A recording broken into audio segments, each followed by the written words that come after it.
Welcome back to Missing. I am Tim here today alone in this intro. I just wanted to introduce this conversation that originally aired in December of 2023 in two parts.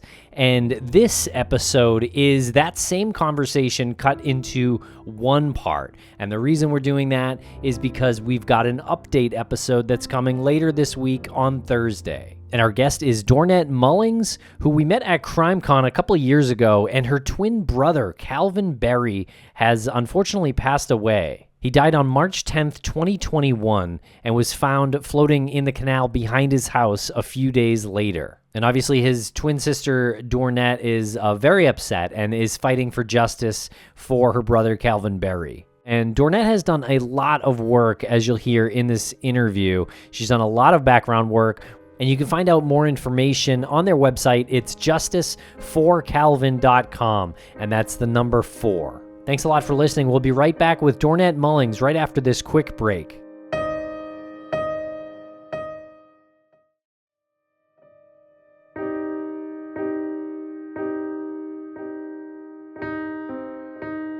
Welcome to the podcast, Dornett. How are you today? I'm doing great, thank you. Thanks for having me on your show. Yeah, absolutely. And thank you for approaching us at CrimeCon and providing us with the information for your twin brother, which is unfortunately the reason why we're speaking today. But can you introduce yourself for the audience so they get some background on you? Sure, and I'm happy that I had met with you at CrimeCon. Of course, I came to CrimeCon because of the situation I'm in. So that's and I also live in South Florida, so CrimeCon was just up the road from me. It made sense for me with my story to come there to see who I can, get some help from. My brother and I are twins. We were born in England, and then we were migrated to Jamaica when we were young kids. So we grew up our elementary and high school years in Jamaica. And as soon as we completed that education, we moved to Florida, South Florida, because my mother at the time was living in South Florida. And so we were with our father in Jamaica. And she said, it's time for you to come and further your education here in the U.S. So we were very excited and happy for the opportunity to, just migrate and to advance our education and, of course, our career. So we were happy to move to South Florida. And we were always in South Florida. My brother was very religious. He joined a local Jamaican church, and that was his world. He loved the church. He put a lot of his free time, work church. And at some stage, he met this person at the church, and soon after, they decided to get married. My mother, and you have to go back, looking back at older folks, when they have some kind of inclination about something, you really should listen. But of course, at that time, we don't listen. But she was totally against him getting married at that time, mostly because this person was very new to the church. It was within months. And after meeting her, he announced that he was getting married. But we accepted it. We prepared for a wedding. We had a very nice wedding, and we accepted it. And they end up having 3 children. So there is the firstborn child, which is not with his wife. It's a boy. His name is Michael. And then they went on to have 3 children, all girls. I'm still struggling. I'm still trying to understand. There is a lot that occurred that is very uneasy, and I will not accept until it makes sense. I mean, it has to make some kind of plausible sense to me, to my family, to the public at large, and to the law enforcement. I will not rest and I will not stop until we get some kind of explanation. What was your brother Calvin like? First of all, I must tell you, he was employed with the U.S. Postal Service. He was a mail carrier. He was a mail carrier for about 30 years. He was the embodiment of friendship. He loved people. I always say to him, you never met a stranger. He was the kind of person that loved to be around people. He was anxious to be involved with people. That was him. Everybody who knew him he had a lasting impact on them. And how was his physical health with that kind of job? Well, as far as I knew, he was fine. I saw no problems. I saw no indication that there was anything physical or mental wrong with him. I saw nothing. He never expressed anything to me that he had any problems. But he had been experiencing health problems? I'm not aware of it. I'm not aware of it. And I can also tell you that I've seen from the police report and from his immediate family also, where they're talking about things that nobody knew about, nobody heard about. So, and of course, he's not here now to tell us. So where did that come from? We have no idea. And these things that no one knew about, you're speaking of the maybe indications or the flags that he might be suffering the beginning stages of dementia or Alzheimer's, or was it more of the heart condition? Well, he did have a defibrillator implanted, and he was so excited to get that defibrillator. It was like a kid with a new toy. And I said to him, you seem more so excited to have this device implanted that you really needed it. But apparently there was some concern about his heart that was a precautionary measure. The defibrillator was precautionary. And since it was implanted, there was no real indication of anything major. I don't think it even delivered anything to him to keep his heart going. I have not seen any report that there was an actual shock to continue his heart. And what was the moment that happened where it was decided that he needed the defibrillator? I think, I'm not sure the details, but I'd heard that he was taken to the emergency room because he had some heart episode, and it was determined from the visit that he should look into getting the device. And at that time, I said to him, you really should get a second opinion because I don't think you really need that. And he was really excited though and wanted it. And how old was he at that point? How many years ago, I guess, was that? That would have been 50, maybe 50, I mean, to 29, 2019, so 56. Okay, and what medication was he on due to that? As far as I knew, it was really just the medication relating to him having the defibrillator. I don't know of any other medication. I knew nothing about him having any issues at all. I mean, to be a mail carrier, to go out and walk the streets for 8 hours delivering mail, you have to be accurate. You have to be aware and driving back and forth. So I am not aware of any serious problems, any problems at all with him. I was not aware of anything. Now, the situation about the dementia, I have no idea where that came from. It seemed to me that it was a narrative that was plotted to throw things off from what occurred. I mean, personally, I think it was a part of the plan. Okay, so you never saw any effects of dementia in Calvin, or? I never saw it, and I have now since seen his medical records, and nothing in his medical records indicates anything about dementia. Nothing. Wow. Okay, so nothing about dementia. He never saw a Nothing. doctor about it. Nothing. The only place I heard dementia was from his wife and daughters. And they were both living with him, right? Actually, no. Well, until they were adults. One daughter, the younger one, moved out years before, which I knew she was not living there. I subsequently realized that she was married and living with a husband. Nobody knew that. I don't even think my brother knew that she had a husband, and only living 10 minutes away from the main house, from their parents' house. But he did not know that she had a husband, but she was living down the street. The other daughter was living, well, she moved out, she had a child, and then she moved back home with the child. So she moved back home with the child and probably was back home for about 6 years with her child. And I think she moved out the Sunday before this incident happened. So she literally moved out 3 days before this occurred. And he knew nothing of her, all that was happening, that she was moving out, or he knew nothing about it. This is his daughter. This is his daughter, correct. And he didn't know that she got married. No.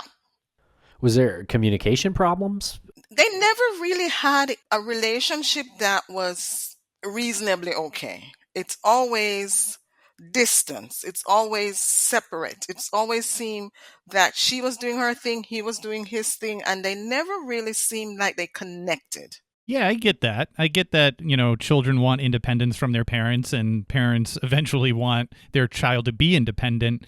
It's interesting, though, that your description of him is that he loves people, and, obviously he loves people because he had a job that was very front-facing for 3 decades. So if he didn't like people, then he wouldn't have had that job. Correct. But in the reports and the documents that we have, he's described as being really strict.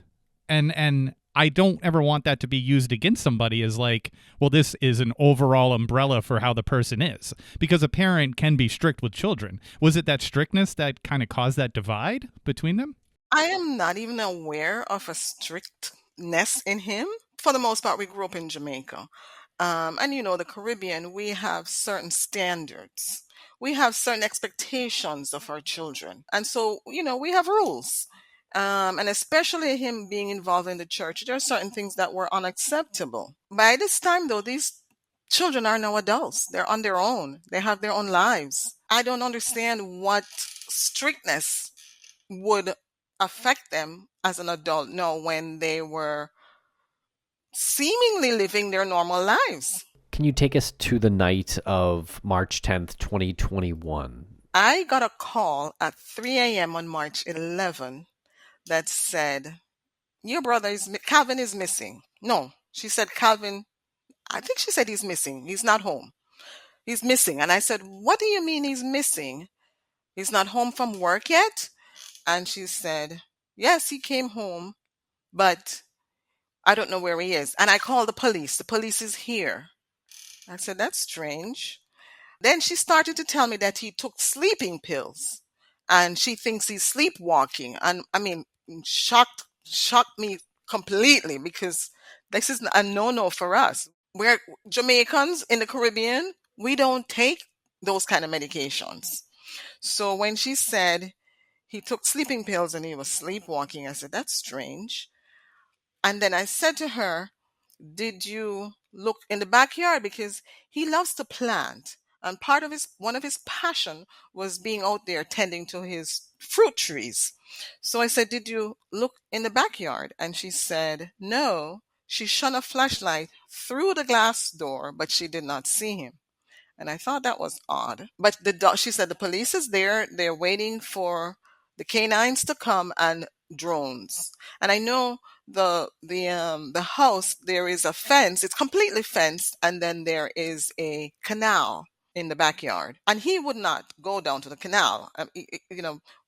We had a younger brother in Jamaica that drowned years ago before. So we were petrified of big bodies of water. So he would not be going down to the canal, especially at that time of night. So I said, that's strange. Anyhow, we went back and forth where she's waiting for the canine to arrive and she's waiting for the drone. But there is something in my stomach, just from the way she spoke on the phone, that he's missing. When she called me, she never said, have you heard from him? Did he call you? She just proceeded to tell me that he's missing. What do you mean missing? He's a grown man. He's an adult. He's not. How could he be missing? My brother is not a person who is involved in criminal activities or anything with law enforcement that have to involve law enforcement. So why would he be missing? It makes no sense. Had she called other people before she called you, other than the police? She said she called her two daughters. Afterwards, she said she called both daughters and none of them responded. It was strange because both daughters only live 10 minutes away, one in two different directions. The entire time she said she's calling these daughters and they're not responding. Eventually, one daughter showed up like 3 hours afterwards, and the other daughter showed up 6 hours afterwards. The one that showed up 3 hours afterwards, the police went to her house, and it's unclear why the police went to her house because we don't know if the mother sent them to her house. But they did, and they knocked on her door. They were there for 7 minutes and no response. They got no answer. No one came to the door. Eventually, after she said that she was sleeping and she never heard the police knocking on her door. She has a 7-year-old child at the time. Someone ought to hear. Police doesn't just come and do a light knock on your door. They're banging on your door. And she said she never heard them. Now, the other daughter, who is only 10 minutes away, showed up 6 hours later, said she was home sleeping because it was her birthday, and really March 11th was her birthday, and she had muted her phone because she did not want all the birthday wishes that we coming through from social media and messages. She did not want anyone to be sending her all those messages, so she wanted to be left alone, so she muted her phone. That's what she said. So she never heard her mother calling her. And 6 hours later, she woke up and she saw all these missed calls.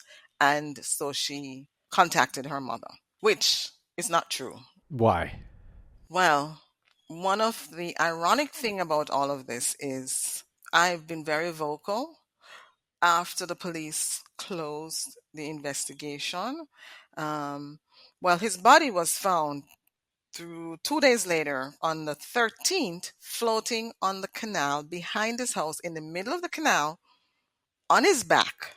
2 days after his body was found, on the 15th, the medical examiner did an autopsy and the police department announced no foul play right after the autopsy.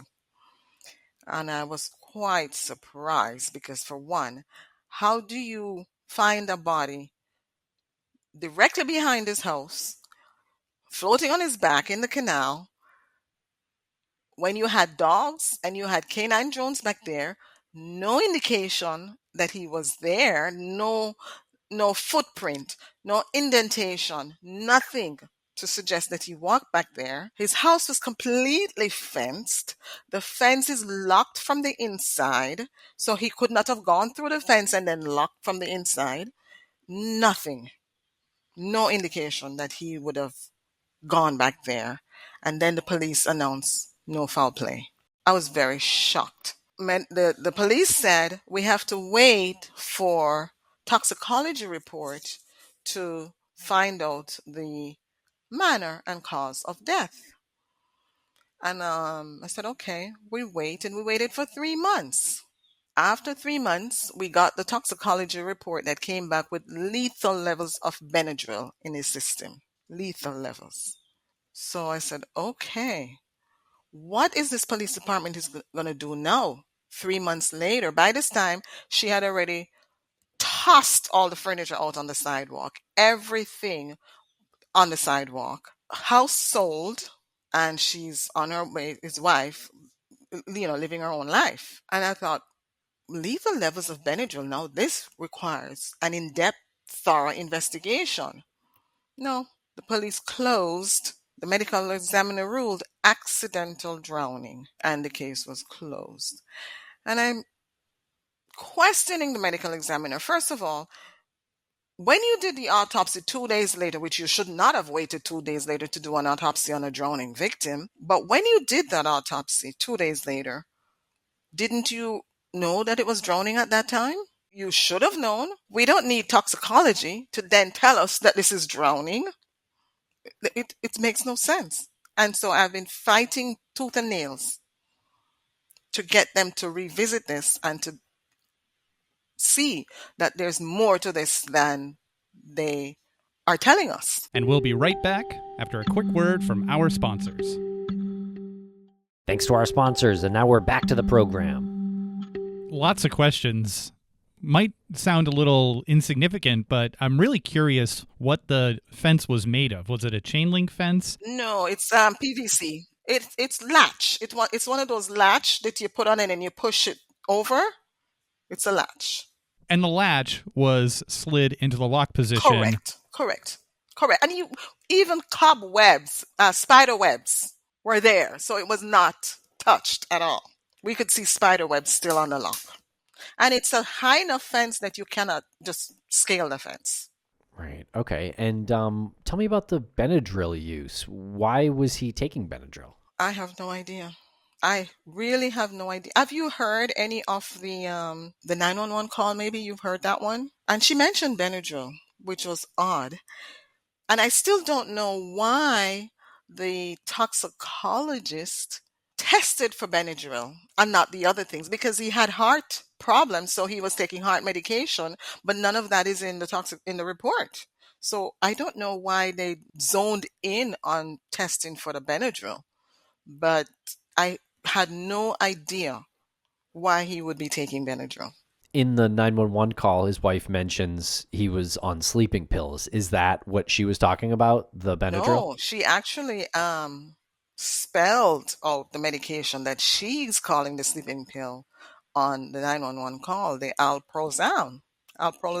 She spelled that out. That's what she was calling a sleeping pill. It's an anti-anxiety medication.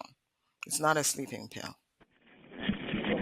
911, police, fire, or ambulance. Police. What's the address? I don't know what happened to my husband. Oh. He told me he was going into the garage, and I can't see him come back. Okay. He left his phone here. What's your address? What's your address first?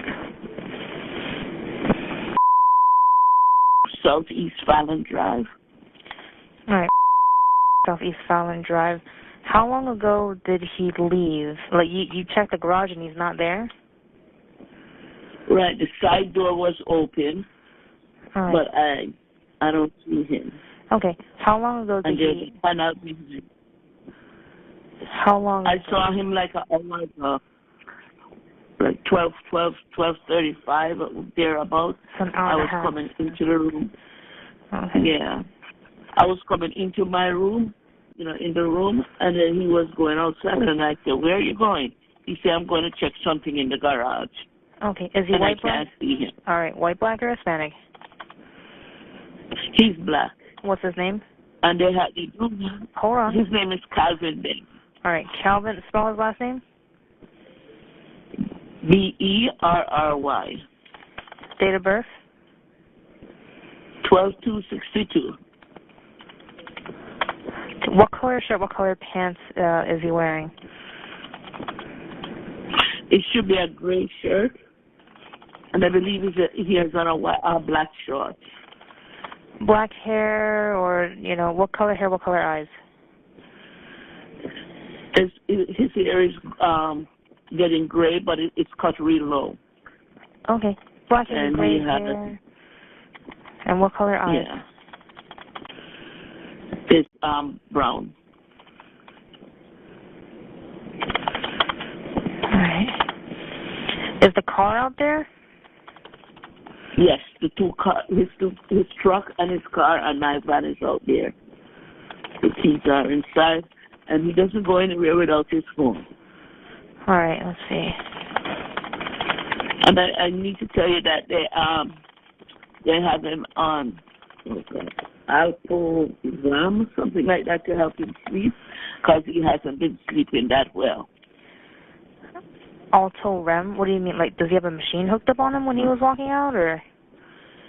No, it's a muscle, not muscle. It's like a relaxer. Let me see if I can find the bottom. So he's on muscle relax? Okay. You said the side door to the garage is open, correct? Right. Is the garage open as well? No. But he has a defibrillator, and the medication that they give him to sleep with is ALPRAZOLAM, and he also takes some Benadryl. I don't know if he did that tonight. Okay, so he took a sleeping pill and then he walked off. He told me he was going to take his medicine, which would be the sleeping pill. But then I came in because he wants to get some sleep. He hasn't been sleeping well. Yes, so I was over in the next room watching TV, and when I was coming out to go back into our bedroom, he was coming out and said that he's going to the garage. Okay, do you think he took more than one sleeping pill then, or? I have no idea what to think what he did, because, he takes his medicine, but he has trouble sleeping. Okay. We're going to send an officer out to you, as I mentioned, so you can file a report for a missing person, because you last saw him an hour and a half ago. And then they'll speak to you and they'll go from there, okay? How much Benadryl qualifies as a lethal dose? The toxicology report showed it was 7 times the normal dose. Which is only like 2 pills. It would have been equivalent to, I think, 50. No, that's what I mean. Like the normal dose is like 2 or 3 pills or something. Correct. And that's post-mortem testing. Right, so some of that could have worn off. Correct. And then what was the cause of death in the autopsy report? Accidental drowning complicated by the use of diphenhydramine. So there was water that was taken from his lungs? No. So no water in his lungs. No. So he didn't die of drowning. Well, that is something that the medical examiner needs to clarify, because she has accidental drowning on the death certificate and on the medical examiner's report, but the report shows no water in his lungs. So there has to be an account of his behavior leading up to him just leaving the house. And we've read the information, but can you tell us, according to his wife, what happened that night that he left? Well, she said, and I'm only going by the 911 call and the police report, including an interview that the detective did with her a whole month later. She said she went to bed and then she woke up and she saw him in the passage leading towards the kitchen. And she said to him, "Where are you going?" It's conflicting, because at one point he said he was going in the kitchen to take his medication. Another time he said he was going into the garage. There's another time she said he was going outside to pick up the garbage bin. And I've heard that he heard a noise outside and went outside to check what the noise was and never came back. There are so many different conflicting stories. I have no idea what happened. But she said he left, and he left without shoes. He left his phone inside the bedroom and his keys are at home, and he never came back. Of course, when his body was found, because for the 3 days that we're searching, everybody's searching. All the searchers are searching for this mentally deranged, barefooted person. When he was found, he had shoes on. And not only did he have shoes on, he had shoes, it was Skechers that had laced. And the lace was not tied. They were untied, and they were both still on his feet. If you drown going into the canal, first of all, the canal is it's mud. Your shoes would get stuck in the mud, and it would come off your feet. Both shoes was still on his feet. How big was the canal? It's a very long canal, but it was about 40 feet wide. And it's only 4.5 feet deep at the deepest point in the middle, 4.5 feet deep. So he literally could walk through the canal on the other side. Now, if you slip and fall at the banks of the canal, you could literally sleep there and the next morning just get up and walk out, because it's not deep. Gradually down to 4.5 feet in the middle. The canal is running north to south. The current is running north to south. How does your body slip and fall in the canal, end up going west to east when the current is going north to south. Was it a particularly strong current? It was not. It was not very strong. At least at the time when I got the survey done, which would have been maybe 6 months later, it was not a strong current. It's slow. There's a bridge a little north of where his body was found, and it seemed like someone literally went and just put his body over the bridge on his back in the canal, and he just drifted down until the searchers saw his body because they're right at his house, and they saw his body because other neighbors said they saw the image on the water, and they just thought it was a piece of log drifting downstream. That was information from other searchers? That was from the neighbor, from a neighbor. Can you take us through what they did for the search and how his body was missed? Well, they did bring out 2 canines. The canine did not go to the back of the house towards the canal. And I don't know if the canine did anything in the front because I don't see that in the police report, but I have heard from his wife that the canine tracked his scent in the front of the house towards the intersection. But I have not seen that in the police report, so I don't know how accurate that is.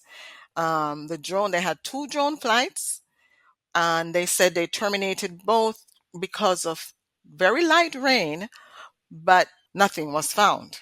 And so the detective said the reason why she did not call in a diver was because she did not want to risk a diver's life in the canal, because there was no evidence that he was in or near the canal. So with that, she did not think she should bring in a diver.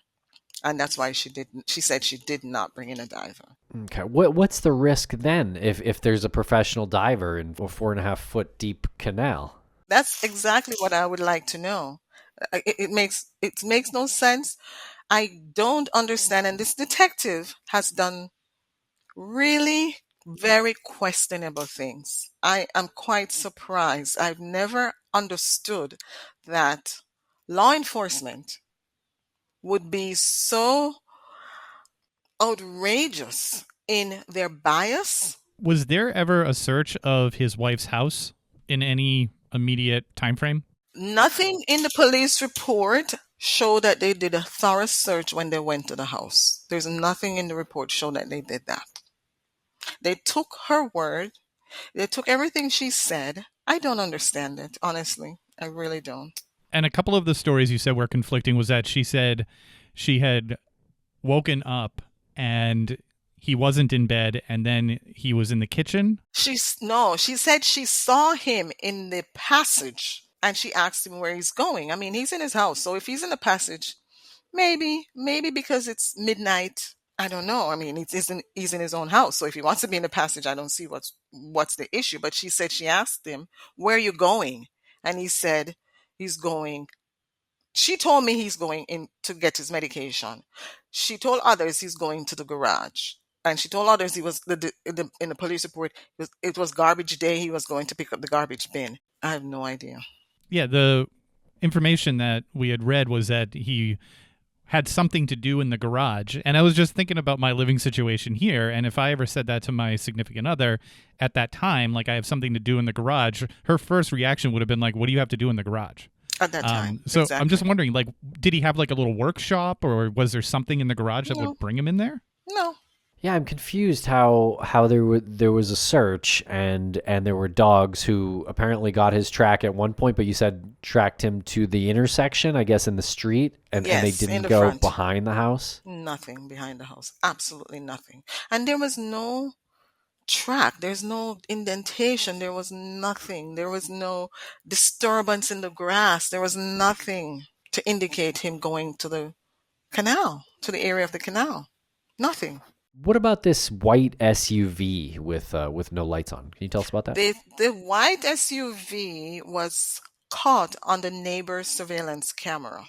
And the other thing about this is that when it was daylight and the neighbor got up and saw all the police activities, it's the direct neighbor, He went over to inquire, or they went over to inquire, I'm not sure if it's the wife or the husband, to inquire what was happening, and they were told that Calvin was missing by the wife. So they went back to their house and they looked at their camera and they saw the image of this white SUV that stopped at his house with no lights on and then quickly sped off. The neighbor went back over and told the police, "We have some footage." She was not interested. She never went to look. The neighbor then called the station and left her a message. "I have camera footage that you could take a look at, please." She never responded.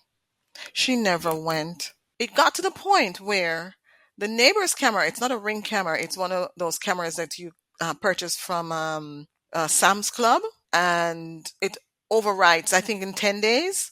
So the neighbor, wanting to get the attention of the police department, copied it on a USB drive and literally took it into the police station with a note that said, "This is in reference to Calvin Berry's house," and left it at the front desk at the reception area at the police station. And this is how the detective has never went to talk with this neighbor. We later found out that the younger daughter owns a white SUV that we were not aware of, because she's married. So she and her husband owns a white SUV that we were not aware of. So I don't know if it's involved, but at least it should be looked into.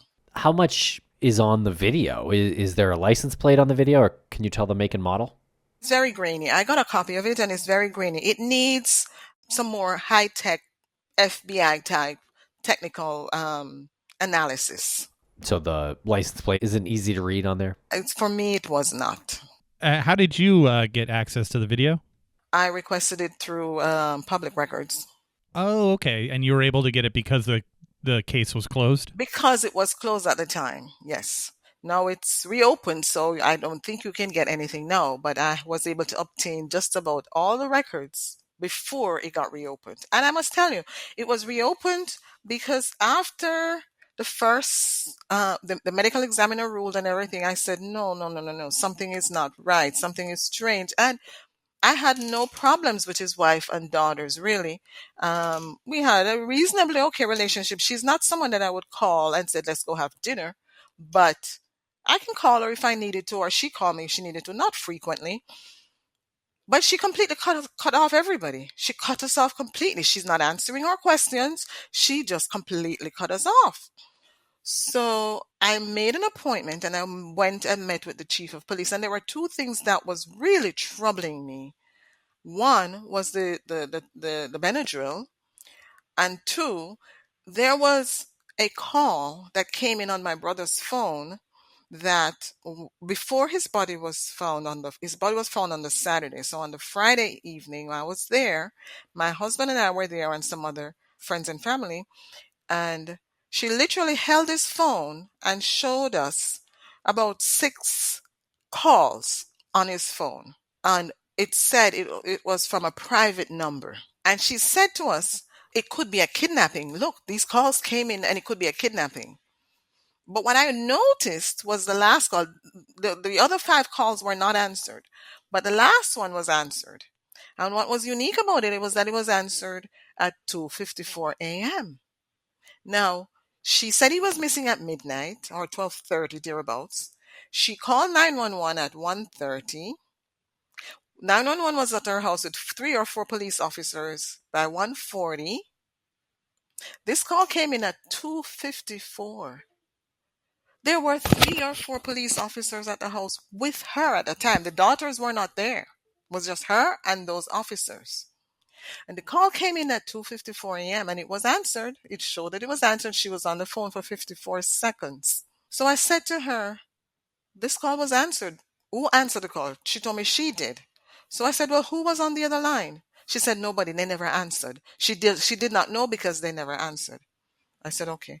But it struck me as odd because this is a critical time of a missing person search. You're still searching, diligently searching within a couple hours. And on his phone, a call came in The police should know about that call.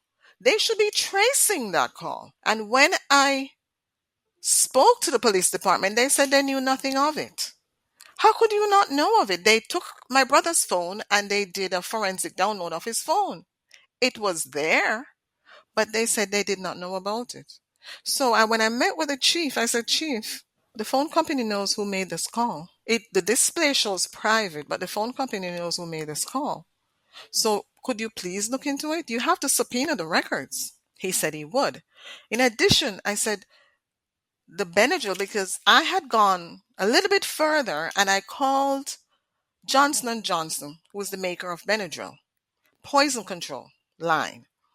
And I said, with this level of Benadryl, what would a person do? And they said to me that level of Benadryl, the only thing you can do is crash on your couch. So to me, he could not even walk outside. So how would he get in the canal? So I said, Chief, you've got to look into this, please. The two most important things. And there are lots of other things that I could have discussed with the chief, but I said, whatever the detective did, I'm not even going to go there. I just want them to go to look into what's going on and give me answers. And the chief said he would. A month later, he calls me and he said, the case is closed. It's no longer active. We're done. I said, Chief, really? Did you subpoena the records? His internal attorney told him that he did not have probable cause to subpoena the records. I said, Chief, a dead body in his backyard is not enough probable cause? You know what he said to me? Are you going to nitpick everything we do? That's what the chief said to me. I said, Chief, you're done, but I'm not done because something is off. And this is when I went on social media and I went on TV and I just could not accept what was going on. It made no sense. On top of the police departments, it just, it blows my mind. I thought I was working with a third world country police department. It just blew my mind. And we'll be right back after a quick word from our sponsors. Thanks to our sponsors, and now we're back to the program. Want to revisit the phone call again, just so I have it straight in my head. The phone call came into your brother's phone? Yes. And it was answered. And it was answered by? His wife. Your brother's wife? Yes. Oh, okay. Yes. But she never alerted the police about it. She never told them. They're actively looking. She reported 911 emergency that he's missing. And a call came into his phone while the police were there. And she never reported it to the police. And when did she call you? 3 a.m. And the phone call that she answered was at 2:54 a.m. 6 minutes before she called you. Correct. And she didn't mention that she just got a series of phone calls, and the last one she just answered and she didn't hear anything. None of that. No.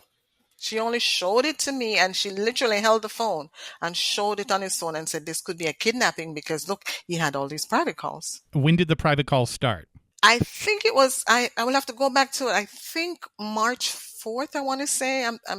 I might be incorrect, but somewhere around there. So there probably were like 2 on March 4th, and then there was earlier, and then we like 2 or 3 that earlier in that day, and then that one at 2:54 a.m.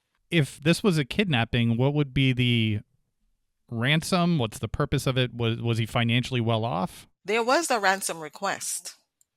Which made no sense. On the Friday before his body was found, his son Michael got a message from a number that said that they had him and he was very sick and they were demanding $7,000 for his return. And one of the other daughter, the younger daughter, also got the same message. As soon as I drove up to the house and I saw all the police and they told me, I said, let's pay it. Let's pay the ransom right away. I'm ready to pay. And the police said, no, let's investigate a little further to see, it could be a scam. It could be, let's investigate. And they did.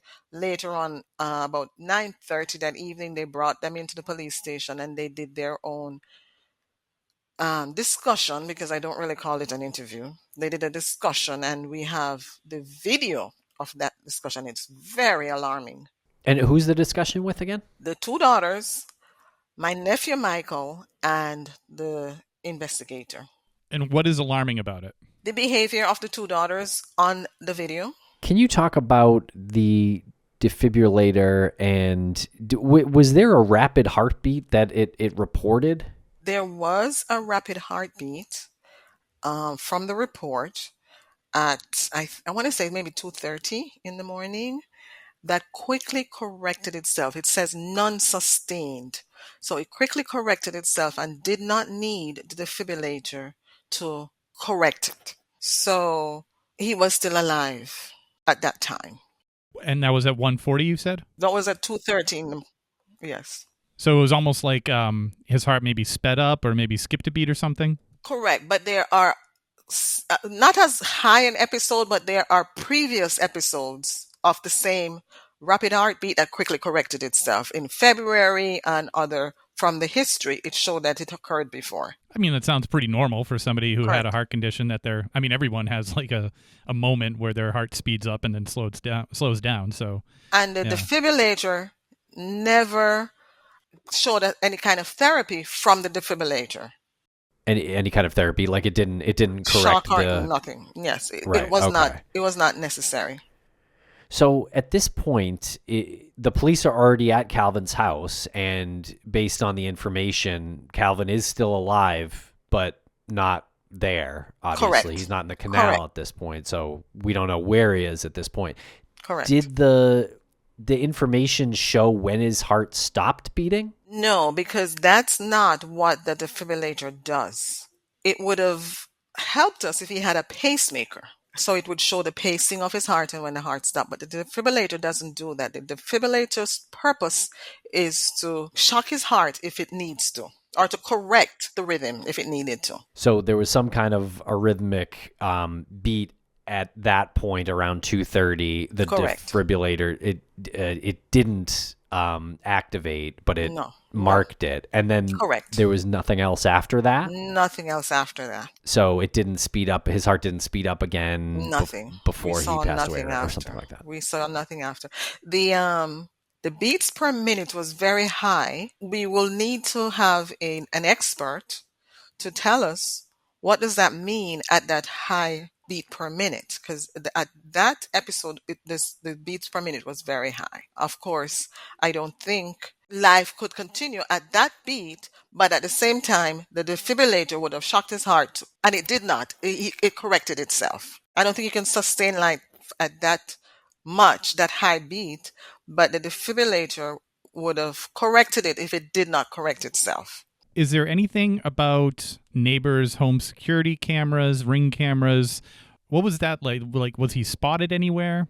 The detectives in the report said there was no Ring cameras. There was nothing, no video, no neighbor or anything. Well, when I hired my accident consultant, he went through the neighbor and he counted 26. And the detective said there was nothing. So this is how my accident consultant was able to go back to the police department and show them a number of things, including our pathologist, our forensic pathologist, that showed there was no water in his lungs. There are all these other things that were never looked at. There is a question about the levels of Benadryl, and that's how we were able to get the case reopened back in October of last year, and it's still currently an active criminal investigation now. Now, when you said that the detectives told you that there was no security cameras, did they say there was no footage from security cameras showing your brother, or there was no cameras? She never told me. It's in the report. It's in the report that there were no cameras, no neighbors' cameras. I'm not sure. I would have to go back to read it if it said that nothing captured anything, but she never spoke to any neighbor, none, with a camera. Was there a sighting of him around 3 a.m.? There was someone who reported that there was some sighting, but we don't think it's relating to him. And the police went to the site and found nothing. And that was just like an eyewitness report? That wasn't from camera footage? No. That was someone called in to the station, I see. and there was nothing. A neighbor? I don't remember if it's a neighbor or if it's someone driving by. I seem to remember someone saying that they were going somewhere or dropping someone off or something, and they spotted him, and they called and said they just saw him, or they saw him, and then the police raced over there and there was nothing. It's odd. It's very strange. It's very odd. Yeah. So where do you go from here? Well, I am very vocal about it because who wouldn't be? And his wife sued me, so we have a civil lawsuit, which we expect to have a trial in August of next year. It's scheduled for August of next year. So somehow I will get answers, either by the criminal investigation or the civil lawsuit. We will get answers. I just want to, I think this is probably my last question, but I wanted to ask about any motive. Financial is one, and also a scorned woman. What's the finance situation? Well, he was 30 years at the post office. Think about the pension and the other stuff. And all of that goes to his significant other? Wife. She's not criminally charged, so she's the next of kin. And I mean, I'm very vocal about it, and I will not rest. I cannot. It's something that I must do for my brother, to vindicate him and to also vindicate me, because I mean, from the beginning, from day one, all I'm asking this police department is to look into these things. Something is not right. Who would take the entire belongings of their house after a loved one just passed away and just dump them all on the street? Dining table with chairs, piano, two computers. All these things are on the street. Who does that? And why? There's Salvation Army. They're good furniture, good stuff. There is donation, but to dump them on the street? Who does that? And the neighbor ended up calling code enforcement to clean it up because it was just sitting there as an eyesore. People came and took what they wanted, and what was left, the neighbor had to call code enforcement to get it cleaned up. And there are several other things. I am very limited in all the things that I can say because of the pending investigation and the lawsuit, but there are several. This is just the tip of the iceberg. There are several that makes no sense. Well, Dornett, we'd love to have you back for an update at some point. Sure. But is there anything else you'd like to say here today? Well, I am working on knowing what the laws are in the state of Florida that I did not know before. I guess you find these things out when you're directly involved in these situations. And I remember communicating with one of the sergeant at the police station, and I said to him, something is off, something is not right. And he said to me, remember O.J. Simpson? They knew that he did it, but they could not find the evidence to prove that he did it. But you can file a lawsuit. You can file a wrongful death lawsuit. So if we don't find anything, you can file a wrongful death lawsuit. I cannot file a wrongful death lawsuit in the state of Florida. I cannot. And my brother's son, my nephew Michael, also cannot, because the laws in the state of Florida said the only person that could file a wrongful death lawsuit is the representative of the estate. I cannot file a wrongful death lawsuit. So imagine the gift she gave me when she sued me for defamation. So that's her lawsuit? Yes. Against you is for defamation? Correct. But that was the gift. Why is it a gift? Because there's more information coming, or? It allows me and my attorney to do discovery. So now we can do what the police department did not do. Right, because if her lawsuit is claiming that you defamed her with these accusations, then you have to look into all of the accusations. She's opening up all the books. The burden of proof is on her. My hands were tied. I had what can I do? And so I was alluding to the fact that I ended up starting to get a bill drafted in the Florida legislature to allow for a second investigation in an uncharged, unnatural death by an independent agency. So I'm working on that now. That's really cool. So getting a bill passed that a family member can Request a second independent investigation by a different agency. Great. Which would be a state agency or a neighboring agency. Yeah, that's great. That's great. That could help out thousands of people. Several others. Just imagine, and I can tell you, this is not an easy road to be going down. It's costly, it's emotionally draining, it's physically draining, but somebody has to do it. And just think of the many people before me that got no justice because of a police department who decide that, oh, your life was not worth it. Your life was not worth it for us to do any investigation. So we just shove that and move on to the next. So I'm diligently working on all these other things and, of course, defending myself in a defamation lawsuit.